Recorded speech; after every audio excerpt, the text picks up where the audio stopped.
Hello everyone, स्वागत है आपका प्रगतिपथ शिक्षण संस्थान के यूट्यूब चैनल में।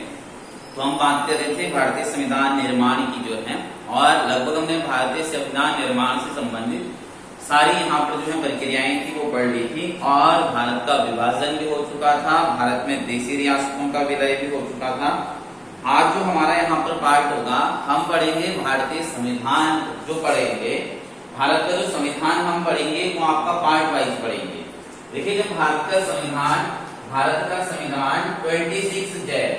26 जनवरी 1950 को जो लागू हुआ था, तो मैंने बताया था उस टाइम पे भारतीय संविधान के अंतर्गत 395 आपके आर्टिकल थे।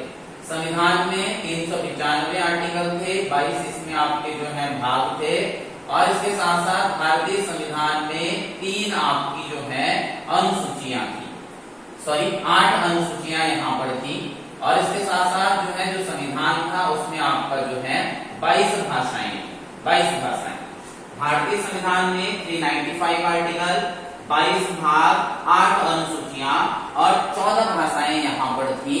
तो इनके साथ, इन प्रक्रियाओं के साथ भारत का संविधान यहाँ पर जो है लागू हुआ था। तो इन सारी चीजों को हम एक पार्ट वाइज यहाँ पर पढ़ेंगे। आज जो है हम बात करेंगे सबसे पहले भारतीय संविधान की अनुसूचियों की। देखिए, भारतीय संविधान की जो अनुसूचियां हैं उनके संबंध में हम बात करेंगे, और ये भारतीय संविधान की अनुसूचियां बहुत ही महत्वपूर्ण पार्ट हैं आपके संविधान के अंतर्गत। अनुसूचियां जो है इन्हें शेड्यूल भी कहा जाता है जो है। तो ये अनुसूचियां जो है, देखिए, भारतीय संविधान जब मूल संविधान बन करके लागू हुआ था तो उस टाइम पे भारत के संविधान में कुल आपकी 8 अनुसूचियां थी। इन 8 अनुसूचियों को संशोधित करके वर्तमान समय में जो है 12 कर दिया गया है। तो वर्तमान समय में हमारे संविधान में 12 अनुसूचियां यहाँ पर हैं। इन 12 अनुसूचियों की अगर हम बात करेंगे तो मूल संविधान में 8 थी।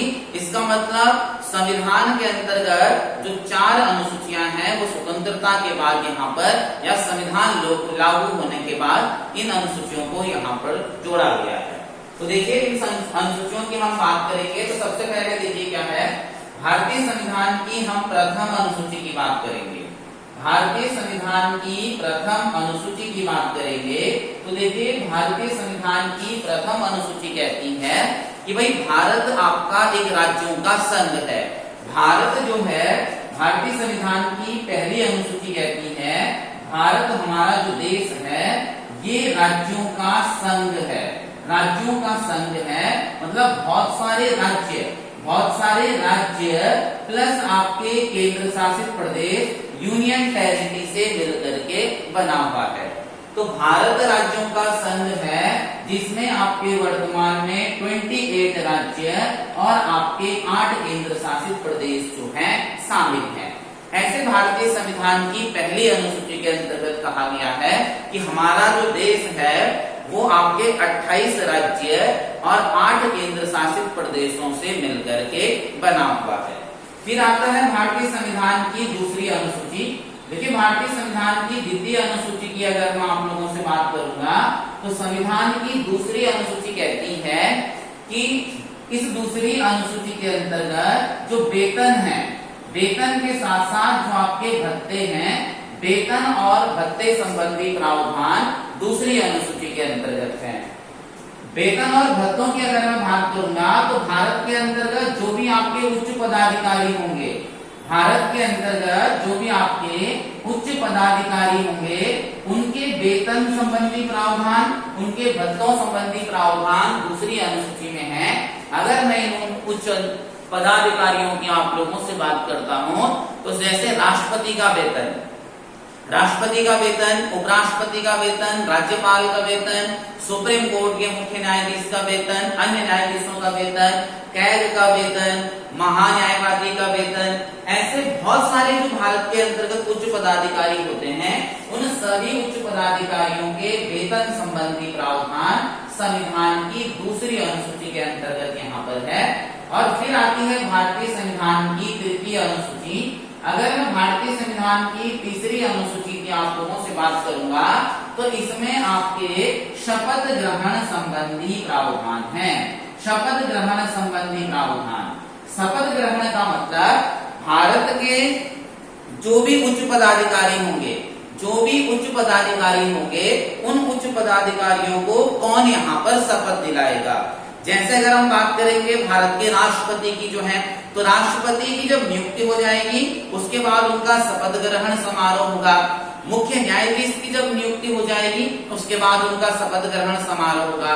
तो इस तरीके से यहाँ पर प्रावधान किया गया है कि भाई भारत के अंतर्गत जो भी उच्च पदाधिकारी हैं उनको कौन शपथ यहाँ पर दिलाएगा, ये सारी जो आपकी प्रक्रियाएं हैं ये संविधान की तीसरी अनुसूची के अंतर्गत यहाँ पर है। तो ध्यान रखिएगा कि भारत के अंतर्गत जो भी उच्च पदाधिकारी होंगे उन उच्च पदाधिकारियों की शपथ ग्रहण संबंधी प्रावधान तीसरी अनुसूची के अंतर्गत है। फिर इसके आगे अगर हम बढ़ते हैं भारतीय संविधान की चतुर्थ अनुसूची। देखिए संविधान की चतुर्थ अनुसूची जो है इसमें कहा गया है कि राज्यसभा सीटों का आवंटन। भारत के अंतर्गत राज्यसभा जो होगी, जैसे आप लोगों को पता होगा कि राज्यसभा संसद का एक आपका उच्च सदन और स्थायी सदन होता है। तो इस राज्यसभा की जो सीटें होंगी उन राज्यसभा की सीटों का आवंटन किस प्रकार से यहाँ पर किया जाएगा, किस राज्य को कितनी राज्यसभा की सीटें दी जाएंगी, इन सारी प्रक्रिया का प्रावधान संविधान की चौथी अनुसूची के अंतर्गत है। अगर हम बात करेंगे राज्यसभा की सीटों का, तो राज्यसभा की सीटों का जो आवंटन किया जाता है वो जनसंख्या के आधार पर किया जाता है। कहने का मतलब जिस राज्य की जनसंख्या जितनी ज्यादा होगी वहां पर राज्यसभा की उतनी अधिक सीटें होंगी। जैसे आप लोगों को पता है कि भारत के अंतर्गत वर्तमान में जो है सबसे अधिक जनसंख्या वाला राज्य उत्तर प्रदेश है। तो इसका मतलब राज्यसभा की सबसे अधिक सीटें भी आपकी उत्तर प्रदेश के अंतर्गत होंगी। वर्तमान में उत्तर प्रदेश के अंतर्गत 31 राज्यसभा की सीटें यहाँ पर हैं। तो ये आपने याद रखना है कि संविधान की चौथी अनुसूची के अंतर्गत राज्यसभा सीटों के बंटवारे से संबंधित प्रावधान है। फिर आता है राज्यसभा की पांचवी अनुसूची। राज्यसभा की पांचवी अनुसूची की अगर मैं आपसे बात करता हूं तो भारत के अंतर्गत जो भी एसटी का मतलब ये है अनुसूचित जनजाति। भारत के अंतर्गत जो भी आपके अनुसूचित जनजाति या एसटी, जो भारत के अंतर्गत अनुसूचित जाति और जनजाति के लोग हैं, भारत के अंतर्गत जो अनुसूचित जाति और जनजाति के लोग हैं या आपके कोई अनुसूचित जाति जनजाति का क्षेत्र है, उस पर भारत सरकार का प्रावधान क्या होगा, उनके संबंध में भारत सरकार क्या सोचेगी, उनके संबंध में भारत सरकार क्या नियम बनाएगी। तो इस आपकी जो है पांचवी अनुसूची के अंतर्गत एससी और एसटी के लिए विशेष उपबंध और विशेष प्रावधान यहाँ पर जो है दिए गए हैं। तो भारतीय संविधान की पांचवी अनुसूची आपकी जो है पांचवी अनुसूची अनुसूचित जाति और अनुसूचित जनजाति से संबंधित है। इनके संबंध में कुछ विशेष उपबंध आपकी पांचवी अनुसूची में दिए गए हैं। फिर संविधान की छठवीं अनुसूची यहाँ पर आती है। देखिए संविधान की छठवीं अनुसूची की अगर हम बात करेंगे तो इस छठवीं अनुसूची में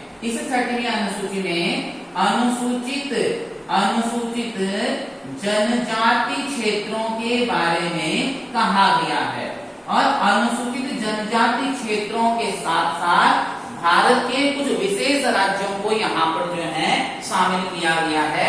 जैसे जिसकी अगर हम बात करेंगे तो इसमें आता है आपका असम। असम के साथ दूसरा जो राज्य है इसका नाम है आपका मेघालय।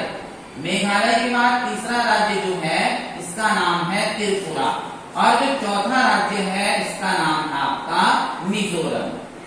भारतीय संविधान की छठवीं अनुसूची आप लोगों से कहती है कि भाई जो भारत के अंतर्गत अनुसूचित जाति क्षेत्र हैं और भारत के अंतर्गत जो असम राज्य है, मेघालय है, त्रिपुरा है, मिजोरम है, इन राज्यों पर भारत सरकार का प्रशासन यहाँ पर किस प्रकार का होगा, इन राज्यों पर भारत सरकार का प्रशासन किस प्रकार का होगा, कैसे भारत सरकार इनके लिए विशेष राज्यों के लिए नियम यहाँ यहाँ पर बनाएगी तो इसके प्रावधान आपके संविधान की 6वीं अनुसूची में यहाँ पर किए गए हैं।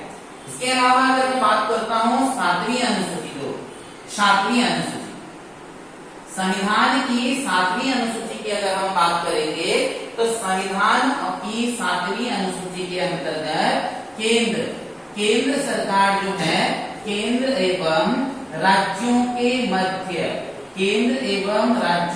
मध्य शक्तियों का बंटवारा किया गया है। केंद्र एवं राज्यों के मध्य शक्तियों का बंटवारा यहाँ पर जो है किया गया है 7वीं अनुसूची के अंतर्गत। कहने का मतलब यह है कि केंद्र और राज्य के मध्य शक्तियों का बंटवारा मैक्सिमम संविधान के भाग 11 के अंतर्गत, इस पार्ट को बहुत डिटेल में यहाँ पर पढ़ते हैं, लेकिन फिर भी अगर मैं आपसे बात करूंगा केंद्र और राज्य के मध्य शक्तियों का बंटवारा क्या हुआ, उन्होंने देखा कि भारत के अंतर्गत जो भी काम होते हैं, जितने सारे आपके कार्य होते हैं, उन कार्यों को बांट दिया गया है।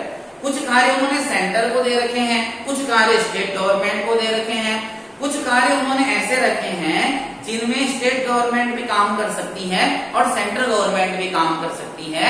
तो केंद्र और राज्य के मध्य जो शक्तियों को बांटा गया है वो आपकी 7वीं अनुसूची के अंतर्गत बांटा गया है। और इस 7वीं अनुसूची के अंतर्गत 3 सूचियों को शामिल किया गया है। एक सबसे पहले सूची होती है जिसे हम कहते हैं संघ सूची जो है, सबसे पहले यहाँ पर होती है संघ सूची, फिर उसके बाद होती है आपकी राज्य सूची और एक होती है आपकी जो है समवर्ती सूची। इन सूचियों के अंतर्गत कुछ विषय शामिल किए गए हैं और जैसे संघ सूची है तो संघ सूची के विषयों पर सेंट्रल गवर्नमेंट कानून बनाएगी। जैसे राज्य सूची है, राज्य सूची के विषयों पर आपकी जो है स्टेट गवर्नमेंट कानून बनाएगी। और फिर समवर्ती सूची है तो समवर्ती सूची के विषयों पर कानून बनाने का अधिकार आपकी जो है केंद्र सरकार और राज्य सरकार दोनों को है।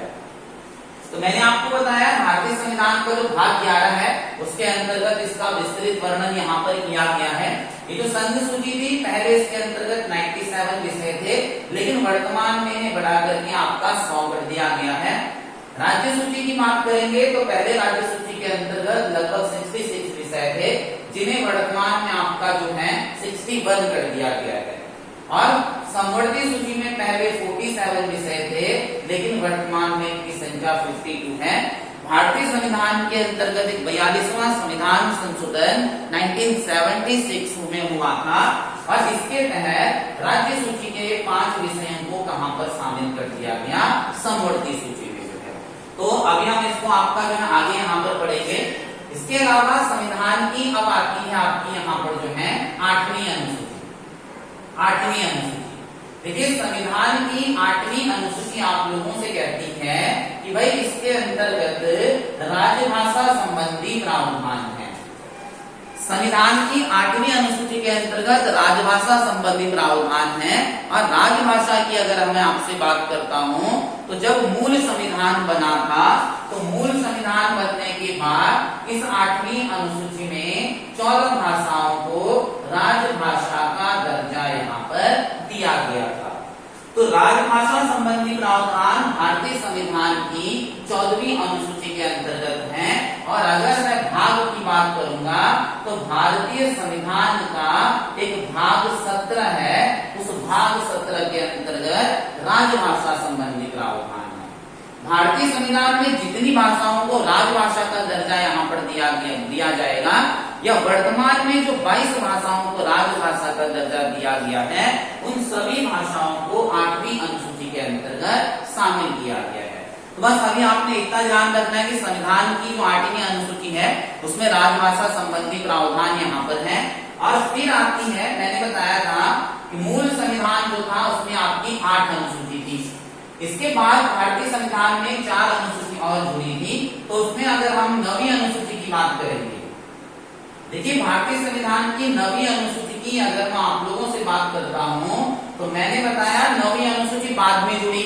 इसका मतलब अगर संविधान में कोई अनुसूची जुड़ी होगी तो उसके लिए कोई ना कोई संविधान संशोधन आपका अनिवार्य यहाँ पर हुआ होगा।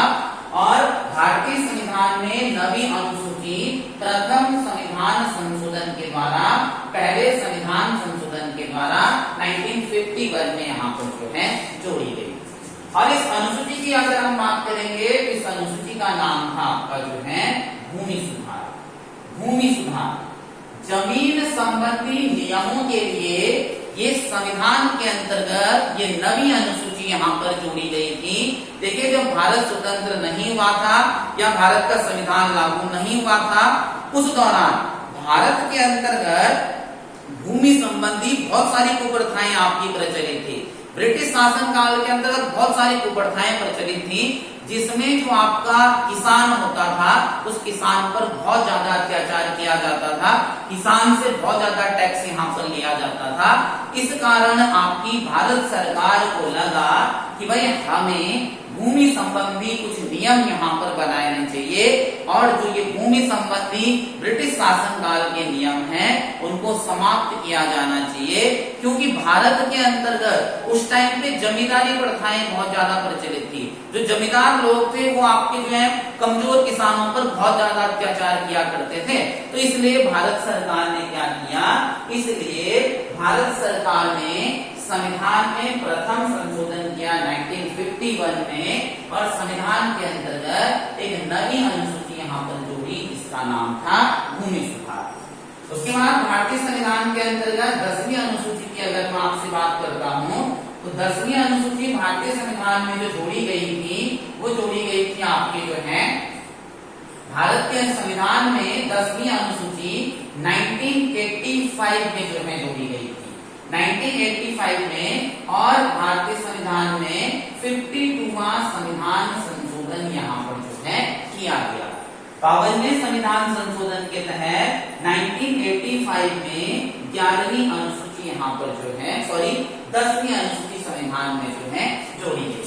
और इस 10वीं अनुसूची की अगर मैं आप लोगों से बात करूंगा तो इसमें था आपका जो है दल बदल।